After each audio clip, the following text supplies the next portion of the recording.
본문 말씀은 회복을 약속하는데 이스라엘의 회복을 약속하는 말씀입니다. 현재 이스라엘에게는 징계와 책망과 재난 중입니다. 그래서 여호와 하나님께서 어느 시기가 되면 회복을 시켜주시겠다는 하나님의 약속입니다. 그런데 이 약속이 회복에 대한 약속이 저절로 온다는 뜻은 아닙니다. 어떠한 것들이 전제 조건들이 해결이 돼야 회복이 된다라는 뜻입니다. 18절에서 보면 그것을 제시합니다. 그들이 끓이러 가서 그 가운데의 모든 미운 물건과 모든 가증한 것을 제거하여 버릴지라. 아멘. 미운 물건, 가증한 것을 제거하라 그러면 우상이나 우상 숭배하는 흔적이나 음란한 것들, 이런 것들을 제거하라는 겁니다. 그런데 제거한다라는 이 말이 히브리 말로 외해시루라는 말인데 능동적이며 완료 시제를 말해요. 이렇게 되면 우상의 흔적들이나 우상을 완전히 제거해서 없애버려라를 완료하라는 거예요. 너희들 삶 속에서. 그러면은 우리로 치면 온전한 회개 이후 회복이 있다는 뜻입니다. 그래서 그러면은 이게 강제로 시켜서 제거하는 것이 아니라 자발적으로 능동적으로 싹 다 없앤 후에란 뜻이 돼요. 그러면 우리도 원리는 똑같아요. 회개라는 의미로 우리가 하나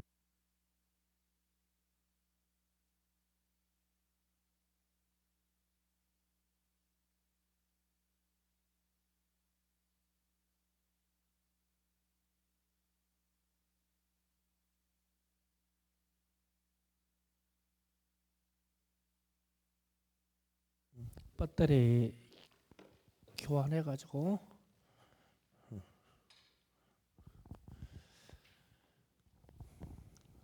그러니까 회개가 온전한 회개가 된 이후에 하나님이 회복을 주시겠다. 그러면서 이제 19절에 그렇게 하면 완전한 회개를 하면 내가 그들에게 한 마음을 주고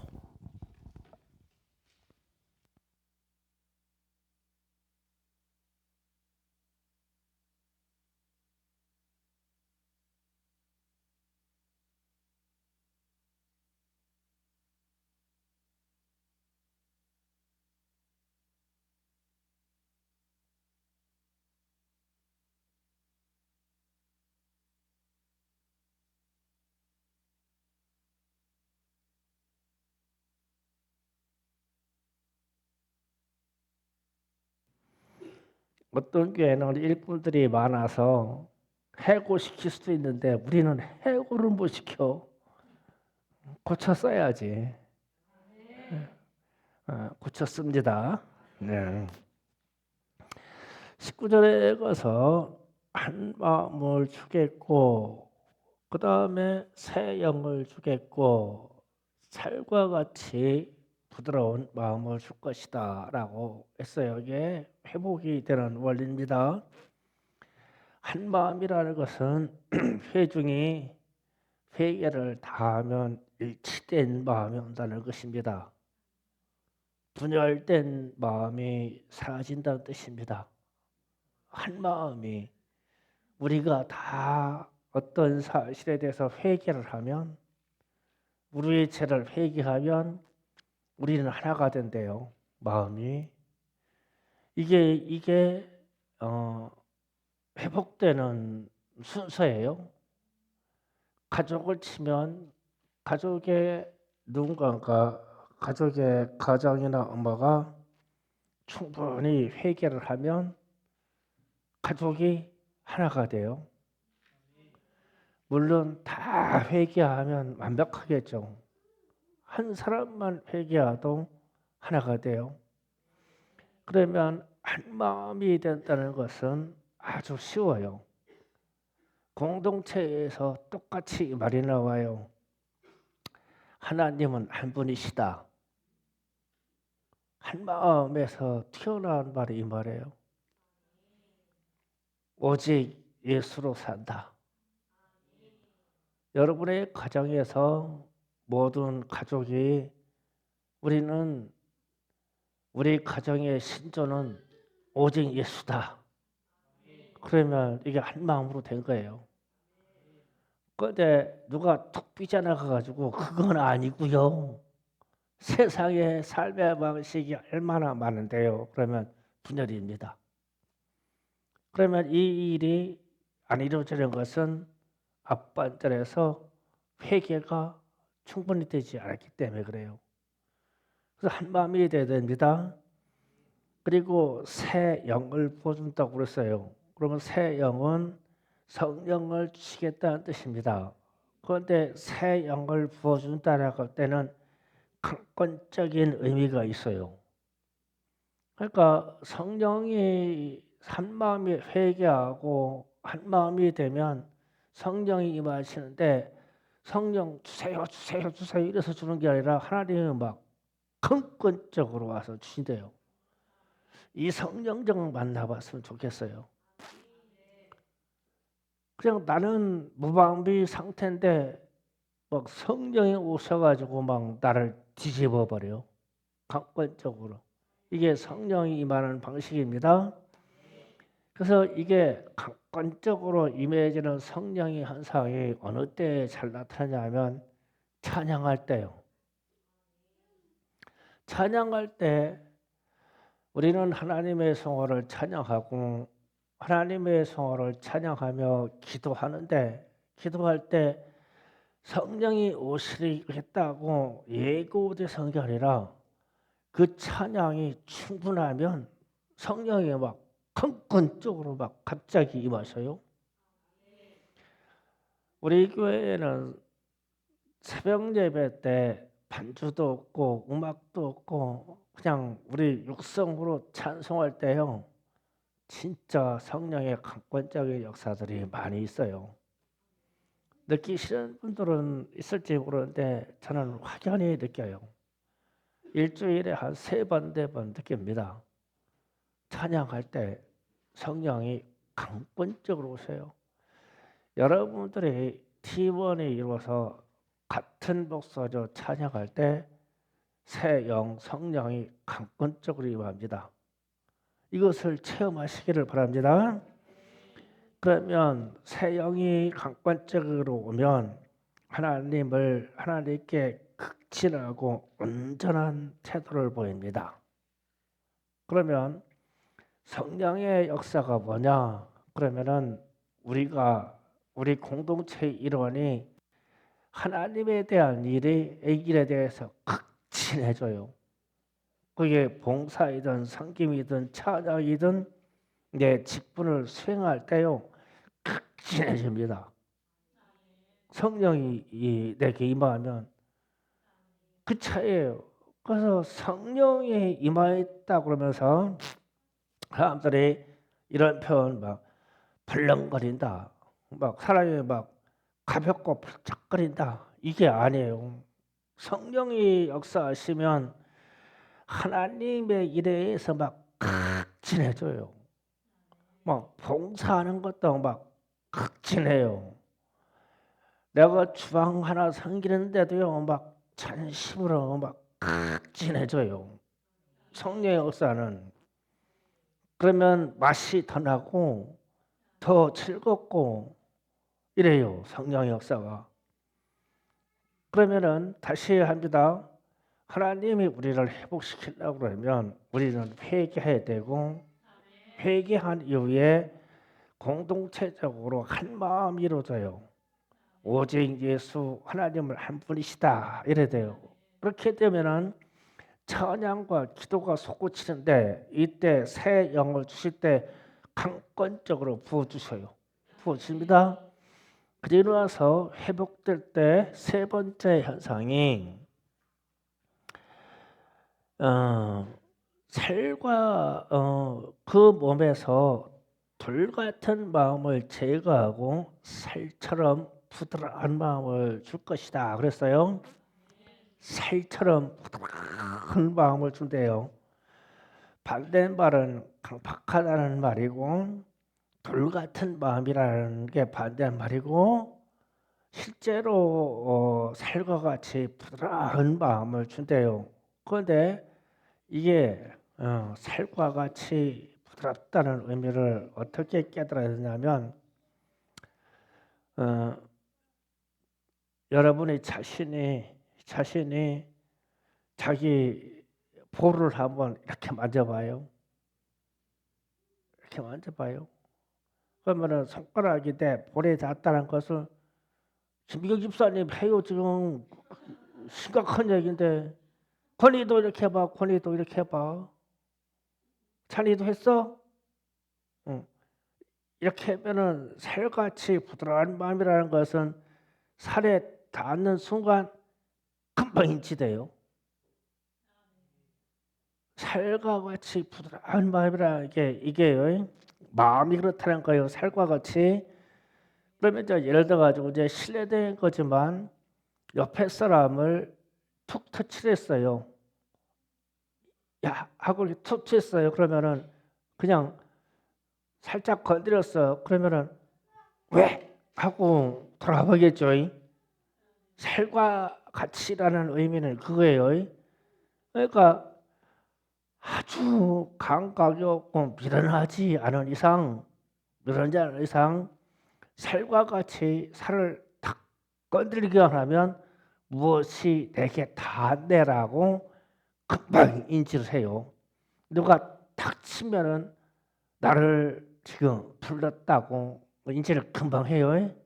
그럼 이게 마음 상태가 이렇게 된대요. 그러면 어떤 형태냐면 이 마음이 살과 같이 부드러운 마음이 되면 민감해져요. 마음이 민감해집니다.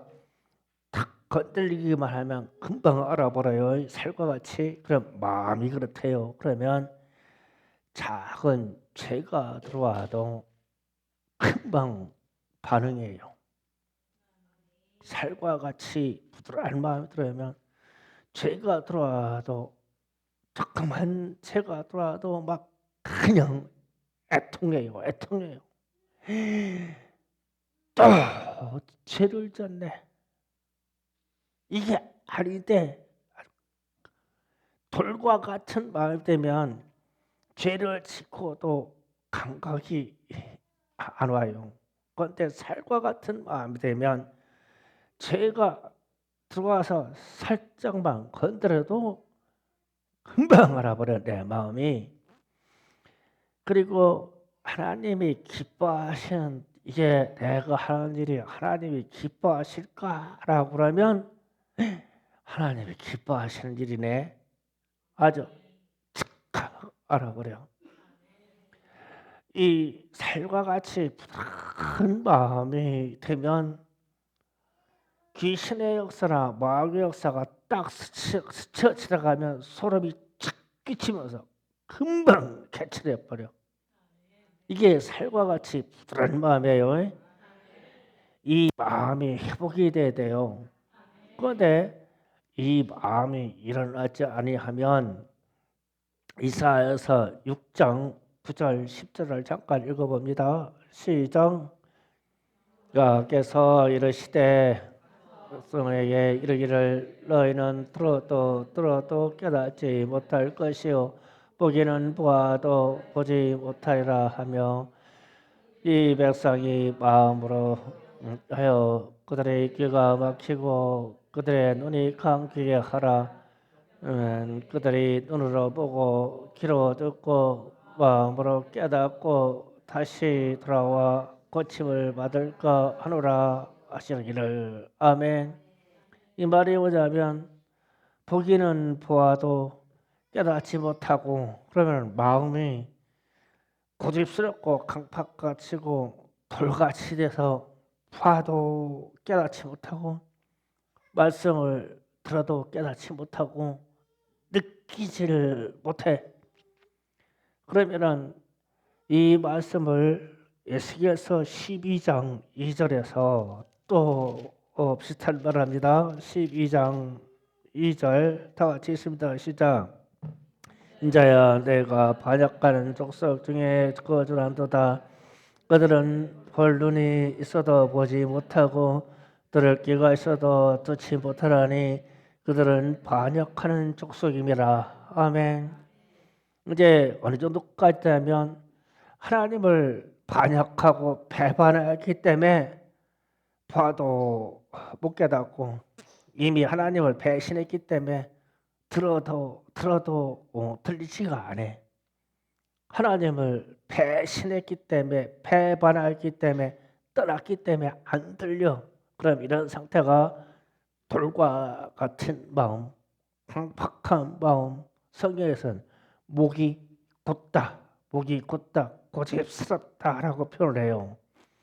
그래서 우리가 회복되는 정점은 우리의 마음이 찰과 같이 부드러워서 잠깐 죄가 나를 탁 터치해도 금방 알아. 금방 알아.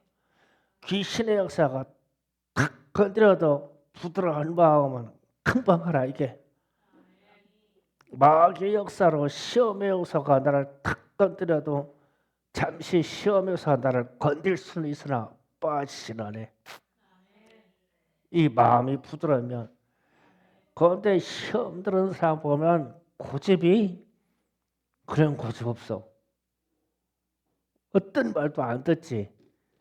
시험의 요소가 해소될 때까지 안 들어. 기다려줘야지. 그러면은 지금 회복에 대한 얘기를 합니다. 회복은 이렇게 되는 거다. 회개를 통하여 마음이 하나가 되고 마음이 하나가 되면 성령이 부어질 것인데 마음이 살과 같이 부드러워져. 그래서 하나님의 말씀에 대해서 민감하게 역설하고 하나님의 뜻에 순종한다. 기쁘게 순종한다. 그렇게 되면 20절에 내 율례를 따르며 내 규례를 지켜 행하리니 그러니까 마음이 살과 같이 부드러워지면 하나님의 율례, 하나님의 규례가 지켜지는 것이 복되다는 걸 알아요. 그러면 율례와 규례를 잘 지키면 하나님의 법이 성도들의 행복과 직결된다는 것을 깨달아요. 내가 복받는 이유는 하나님의 말씀대로 살기 때문에 복받는다는 걸 깨달아요. 이 말씀이 신명기 10장 12절 13절 잠깐 보시겠습니다.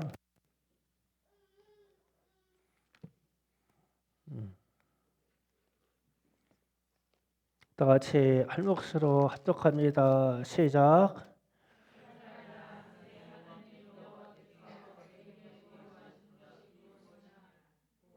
네, 하나님 여호와를 경외하여 그의 모든 도를 행하고 그를 사랑하며 마음을 다하고 뜻을 다하여 내 하나님 여호와를 섬기고 내가 오늘 내 행복을 위하여 내게 명하는 여호와의 명령과 규례를 지킬 것이 아니냐. 아멘. 왜 하나님께서 이스라엘에게 우리에게 요구하는 것이 무엇이냐? 무엇을 요구하냐면 너는 여호와를 경외하고 그의 도를 행하고 하나님을 사랑하되 뜻을 다하고 마음을 다하여 하나님을 사랑하라. 그렇게 해야 되는 이유는 여호와 내가 하나님이 오늘 너의 행복을 위하여 내게 명령하는 여호와의 명령과 규례를 지킬 것이 아니냐? 누구 행복을 위하여? 우리 행복을 위하여. 그러니까 왜 규례와 하나님의 말씀을 지켜지자면 그게 이 우리의 삶을 행복으로 이끌어 간다는 걸 알으니까 그러니까 우리는 행복해야 돼요. 하나님의 말씀 때문에 행복해야 돼요.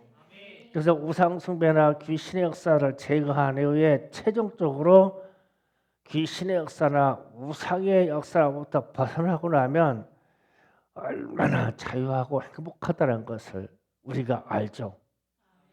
그렇게 되면 하나님이 너희는 내 백성이요 나는 너희 하나님이 될 것이다.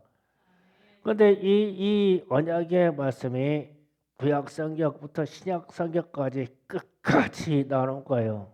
너희는 내 백성 나는 너희 하나님. 그런데 이게 언약이라는 거거든요.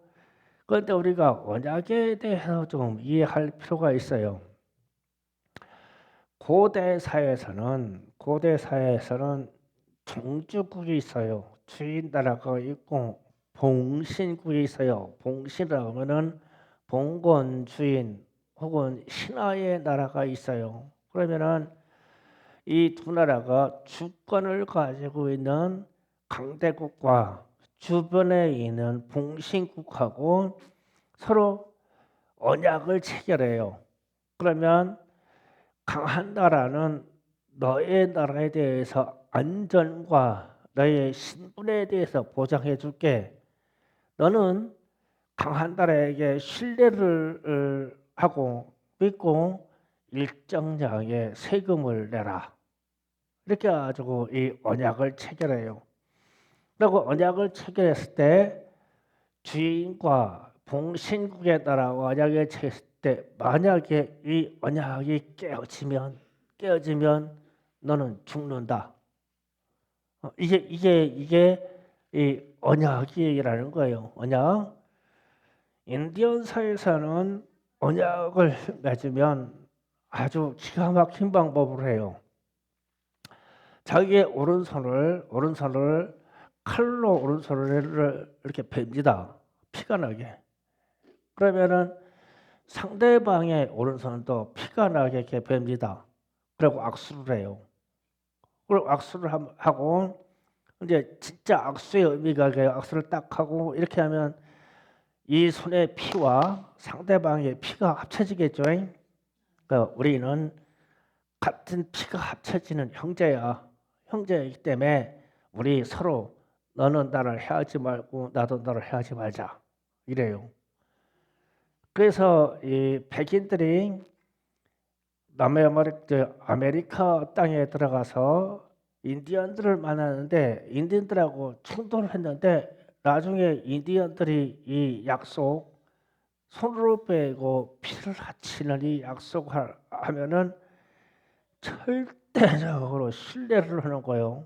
왜냐하면 이 약속이 어긋나면 상대방이 죽는다는 뜻이거든. 이것을 교묘하게 이용하는 것이 백인들이죠. 사실 백인들이 나쁜 사람들이에요. 그렇게 해서 인디언들하고 맺은 언약을 깨뜨리고 인디언들을 다 멸족시켜버렸죠. 그러니까 언약을 깨뜨리면 멸족돼요. 그러면은 자 나는 내 하나님이 되고 너희는 내 백성이 된다라고 하는 하나님과 언약이 맺었어요. 그러면 고대 사회에서 주인 나라하고 종예된 나라하고 이 언약도 있는데 하물며 하늘의 하나님하고 우리하고 언약이 체결됐어. 나의 하나님으로. 그러면 이게 깨트려질 일이냐고.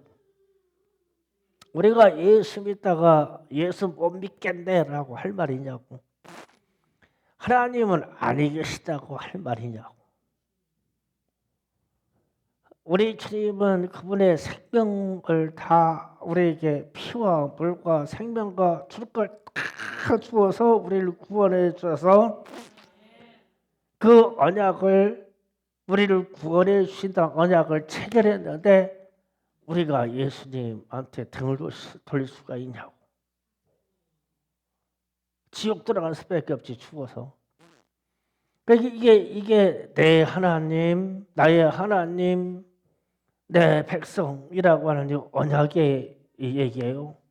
그러면 이 언약은 현대 사회에서는 국가 간의 외교 조약으로 말미암아 동맹이나 혈맹이라고 맺어지는 동맹이 있어요. 이게 언약이거든요. 언약. 우리가 미국하고 맺어져 있는 한미 동맹 이 혈맹을요. 우리가 깨트리면요. 우리는요. 채도 안 남아요. 미국이 전 세계의 어느 나라하고 전쟁할 때 그들이 퍼붓는 그 무자비함을 여러분이 보았을 거예요. 이라크나 이란이나 뭐 중동에 있는 전쟁들이나 아니면 미국 끼고 있을 때 지금 팔레스타인하고 이스라엘하고 전쟁이에요. 미국하고 동맹의 약속을 깼어요. 미국이 그 땅을 다 채로 쓸어버리죠. 왜냐하면 지금 현재 최고의 강대국으로서 주권을 미국이 가지고 있는데 너하고 우리하고 동맹을 맺었고 혈맹을 맺었는데 너희가 깼어? 이거 되는 순간 대한민국은 끝나요. 흔적 없이 끝나요. 우리는 그들이 가지고 있는 무기 체계 이런 것에서요 이길 수가 없어요. 그러면 우리는 무슨 생각하냐면 6.25 전쟁을 통해서 공산주의로부터 우리가 보호받았을 때 전 세계에서 이 전쟁을 참여한 유엔 참전국들이죠. 이 사람들을 잊지만 안 돼요. 그들이 왜 우리나라에 와서 죽나요? 전투병으로 우리나라에 아이런 이야기예요. 우리나라에게 제일 먼저 상륙해가지고 실제 전쟁한 나라가 아프리카 사하라 사막을 깨고 있는 에티오피아라고 하는 나라가 우리나라에 와서 실제 전투를 했어요. 이 사람들이요. 많이 죽었고 이 사람들의 종족이 마사이 쪽에 혈통을 받았기 때문에 전쟁을 잘합니다. 이 사람들이 전과를 많이 얻었어요. 오피아. 그런데 지금 에티오피아가 무지무지하게 못 살아요. 그 비가 안 와가지고 전 국토가 사막화가 되기 때문에. 그런데 그 나라에 가면 한국전쟁 참전비가 있고 거기에 살았던 모든 사람의 이름이 적혀 있고 전사자의 이름이 한국 주사 이름이 있어요. 그런데 이 사람들은 그 자리를 신성시 여겨요. 그냥 우리는 자유를 지키기 위해서 대한민국이라는 땅에 가서 싸우고 우리는 승리를 가지고 왔다라고 자부심을 갖고 있어요. 우리는 그들하고 맺어져 있는 동맹관계를 우리가 깨트리면 안 되죠. 그러면은 이게 우리를 구원하신 하나님과 우리 사이에 이 언약도 깨트리면 안 되지만 나라와 나라의 사이에 이 언약도 깨트리면 안 돼요. 지금 정부가 상당히 위험한 길을 가는 게 이런 데 문제가 있어요. 또 한 가지 제가 얘기할게요. 여러분이 뉴스에서 트럼프 대통령이 우리나라에 와가지고 큰 선물을 줬는데 핵 잠수함을 만들 수 있다고 허락해줬어요. 뭐 거기에서 넘을 일은 많아요. 핵 연료를 어떻게 사용하느냐 되는데 이 핵 잠수함이 얼마나 중요한 전략 자산이냐면 지금은 이 땅과 바다 위에 있는 것은 무엇이든지 다 감지돼요. 자동차, 사람, 어느 정도까지 이 인공위성이 우리를 찍을 수 있냐면 우리의 눈동자에 있는 동공 상태도 찍어서 사람을 식별할 수 있다고 그래요. 그만큼 식별을 해요. 그런데 못하는 이렇게 감지를 못하는 유일한 곳이 한 곳이 있는데 그것이 어디냐면 물속이에요. 아무리 천하의 인공위성이 막 지구 위에 별처럼 막 새까맣게 떴다고 하더라도 바닷속을 탐지해내지 못해요. 그러니까 어떤 감지도 이 깊은 물속을 탐지해낼 수 있는 기능이 아직까지 없어요. 전 세계에. 그러면 마지막 전쟁의 승리는 물속에 있는 잠수함이 결정해요. 잠수함이요. 우리는 삼면의 바다라기 때문에 잠수함이 필수적인데 우리는 다른 잠수함, 즉 연료를 떼는 디젤을 떼는 이 잠수함은 있어요. 그러면 이게 무슨 말이냐면 이 연료 석유를 떼는 이 잠수함은 바닷속으로 들어갔다가 연료를 떼려고 하면 산소가 필요하잖아요. 산소를 채우려고 물 위에 떠서 관으로 산소를 흡입시킨 다음에 다시 들어가기를 반복해야 돼요. 이래서 잠수함이 한계가 있어요. 그런데 핵잠수함은 바닷속 깊숙이 들어가서 핵으로 산소를 형성시켜버리고 해가지고 바닷속에 들어가서 1년을 안 나와도 지상처럼 살 수가 있어요. 바닷속에서. 그러면 그런 잠수함이 있으면 중국이 우리나라에 미사일을 못 쏴요. 서해바다에 한 대만 이 핵잠수함 하나만 서해바다에 들어가 있어도 중국이 우리나라를 침범 못해요. 동해에 핵잠수함 하나만 있어도 일본과 북한이 우리나라를 치지 못해요. 핵잠수함이. 그렇게 위대한 이 전력 자산이에요.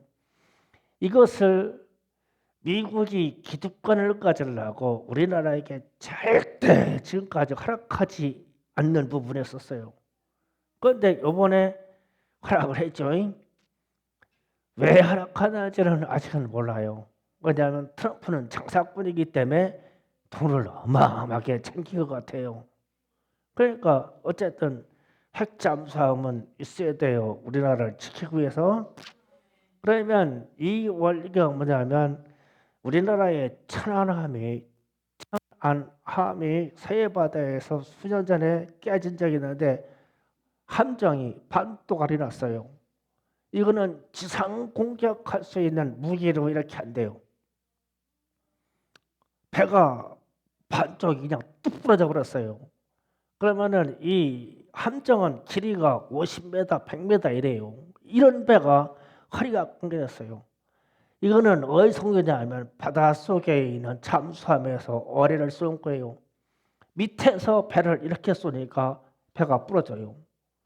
위에서 암만 때려봐야 밑에 배가 깨지질 않아요. 잠수함 공격을 받았는데 이게 증거가 없어요. 그래서 우리가 잠수함의 기능을 갖는 게 우리 해군의 최고의 소망이었었어. 그래서 이번에 핵잠수함이 건조될 수 있도록 하락이 됐어요.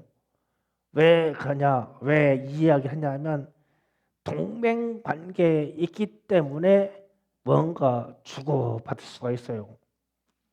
미국이라는 강대국하고 하나님하고 우리하고 하나님하고 충성교회가 언약 관계로 하나님은 나의 하나님이고 나는 주의 주님의 백성이야. 그러면 하나님이 무엇인들 못 주겠냐고. 동맹관계에는 미국도 우리에게 핵잠수함을 줄 수 있는데 나의 하나님이 내가 하나님의 백성이라면 언약에 체결되어 있는 이 관계에서 하나님은 우리의 행복을 원하신다고 그랬잖아요. 그런데 무엇인들 못 주겠냐고. 건강이야, 물질이야, 명예야, 뭐야 했을 때 무엇이든지 하나님이 못 주게 있겠냐고. 그래서 우리는 오늘 말씀의 순서대로 우리는 회개를 잘해서 내 마음이, 우리 가족의 마음이 하나가 되게 하고 찬양이 넘쳐서 성령이 그냥 막 부어지는 역사가 일어나면, 우리 마음에 부드러운 마음이 들어오면 죄에 대해서 귀신의 역사에서 민감하게 탁탁탁 터치가 돼요. 그러면 죄를 버리려고 하면 하나님의 말씀을 지켜야지. 귀신의 역사를 물리치려면 하나님의 말씀을 붙잡아야지. 그러면 하나님이 너는 내 백성, 하나님은 우리의 하나님이 되신다고. 언약을 체결했어. 피로, 예수의 피로 언약이 체결됐어. 그러면 우리의 행복을 위해서 무엇이든지 줄 수 있는 분이 우리 주님이시다. 이 행복을 여러분이 소유하시기를 예수의 이름으로 축원합니다. 기도 준비합시다. 오늘 또 통성으로 기도하여 우리의 말씀을 근거로 여러분의 행복을 찾아가시기를 원합니다. 주여, 삼창하여 기도합니다. 주여! 주여! 주여! 주여! 주여! 주여! 주여! 주여! 아버지 감사합니다. 하나님, 오늘 주님 앞에 온전한 회개로 나아가는 충성교회가 되기를 원합니다. 주님 앞에 우리가 온전한 회개로 나아가기를 원합니다. 하나님, 우리가 이 시간 온전한 회개로 하나님께 나아가는 시간 되게 하소서.